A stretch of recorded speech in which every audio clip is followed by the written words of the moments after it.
저희가 함께 살펴본 이야기들 속에서 아이들의 배움이 이렇게 시작되는구나 하는 여러 순간들을 좀 따라가 봤는데요. 근데 참 흥미로웠던 게 배움이라는 게 학교 문을 나선다고 해서 딱 끝나는 게 아니더라고요. 네, 맞습니다. 정말 그렇죠. 특히 조금 더 자신만의 속도로 세상을 경험하는 친구들에게는 성인이 된 다음에도 이 배움의 여정이 계속되는 걸 볼 수 있었어요. 맞아요. 그 보내주신 여러 내용들 속에서도 그게 참 공통적으로 발견되는 부분이었죠. 청소년기를 지나서 이제 성인이 되어서 관계를 맺고 또 뭐 평범한 하루를 이렇게 꾸려나가고 그리고 스스로 뭔가를 결정하면서 자립을 준비하는 이 모든 과정 자체가 다 배움의 연속이더라고요. 네네. 다만 이제 이 과정에서 조금 더 충분한 시간이랄까 아니면 좀 더 세심한 지지가 필요한 경우가 많다는 점이 좀 인상 깊었습니다. 그래서 오늘은 이 배움이 교실을 넘어서 아예 삶 전체로 이어지는 긴 여정이라는 점, 그리고 그 여정에서 지속적인 동반자라는 존재가 어떤 의미를 가질 수 있을지 저희가 함께 살펴본 내용들을 바탕으로 좀 더 깊이 이야기 나눠보면 좋겠습니다. 그럼 성인이 된 이후에도 배움이 계속된다면 구체적으로 어떤 지점들에서 특히 그럴까요? 저희가 본 내용들에서는 어떤 점들이 좀 보였나요? 네, 그 여러 이야기 속에서 좀 반복적으로 등장하는 지점들이 있었는데요. 성인기에는 특히 다른 사람들과 이렇게 어울려서 관계를 맺는 것. 아, 관계 맺기. 네, 그리고 또 자신에게 맞는 일을 찾고 그걸 좀 꾸준히 해나가는 것.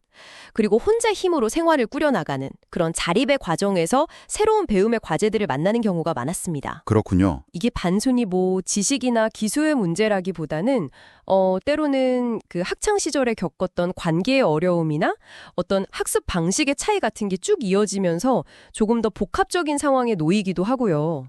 아, 그렇군요.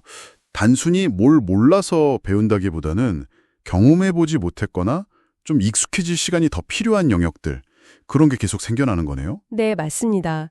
여기서 아까 말씀하신 그 지속적인 동반자 역할이 정말 중요해질 것 같은데요.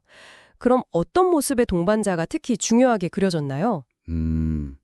가장 중요하게 강조된 건 역시 그 결과보다는 과정을 좀 지켜봐주는 믿음, 그리고 기다림이었습니다. 믿음과 기다림이요? 네. 당장의 눈에 보이는 성과가 조금 더디더라도 그 사람 안에 있는 가능성을 믿어주고 아주 작은 시도나 변화에도 막 같이 기뻐해주고 격려해주는 그런 태도요. 그게 핵심이었어요. 사실 여러 시행착오를 겪으면서 좀 위축되거나 스스로에 대한 믿음이 약해져 있는 경우가 많거든요. 그럴 수 있죠. 네. 그럴 때 곁에서 너는 할 수 있다 이런 눈빛으로 그 사람만의 강점을 발견해주고 또 스스로 결정하고 작은 것부터 시도해 볼 수 있도록 용기를 주는 존재. 그게 정말 큰 힘이 된다는 내용이 많았습니다. 동반자라는 말이 정말 딱 맞는 것 같아요. 앞에서 막 끌거나 뒤에서 미는 게 아니라 정말 옆에서 같은 속도로 발맞춰서 함께 걸어가는 모습이 그려지네요. 네, 맞아요. 재촉하지 않고 때로는 넘어져도 괜찮다고 이렇게 다독여주면서 다시 일어설 힘을 주는 역할. 네, 핵심을 정말 잘 짚어주셨어요. 저희가 함께 본 내용들 속에서도 그 회복 탄력성이라는 말이 자주 나왔었는데요. 아, 회복 탄력성?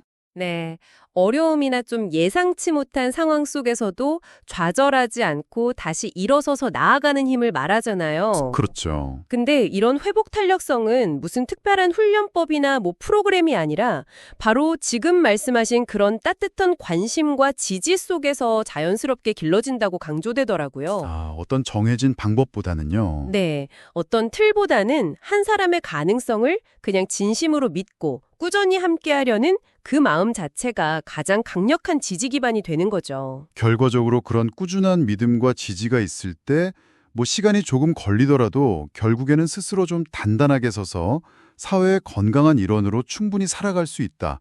이런 희망적인 메시지로 이어지는 거군요. 그렇습니다. 중요한 건 언제 해내느냐가 아니라 어떻게 함께 가느냐 하는 그 과정 자체에 방점이 찍혀 있었어요. 곁에 있는 사람들이 어떤 마음과 시선으로 함께 하느냐가 그 사람의 성장 여정에 정말 큰 영향을 미치는 거죠. 네.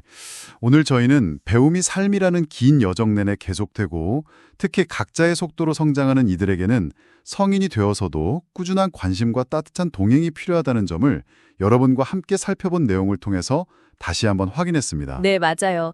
뭐 특별한 기술이나 지식 이런 것보다는 그저 곁에서 따뜻한 눈으로 바라봐주고 믿어주는 마음. 어쩌면 그게 가장 중요한 것일지도 모르겠습니다. 여러분, 우리 주변에도 분명 각자의 속도로 삶의 다음 단계를 배우고 경험하며 나아가는 이들이 있을 겁니다. 오늘 저희가 나눈 이야기들이 그분들을 조금 더 깊이 이해하고 또 응원하는 작은 계기가 되었으면 하는 바람입니다. 마지막으로 이런 질문을 한번 던져봅니다. 여러분의 삶에서 혹은 여러분이 누군가의 삶에서 함께 걷는다는 것은 지금 어떤 의미를 가지고 있나요? 잠시 그 의미를 되새겨보는 시간을 가져보시면 어떨까요?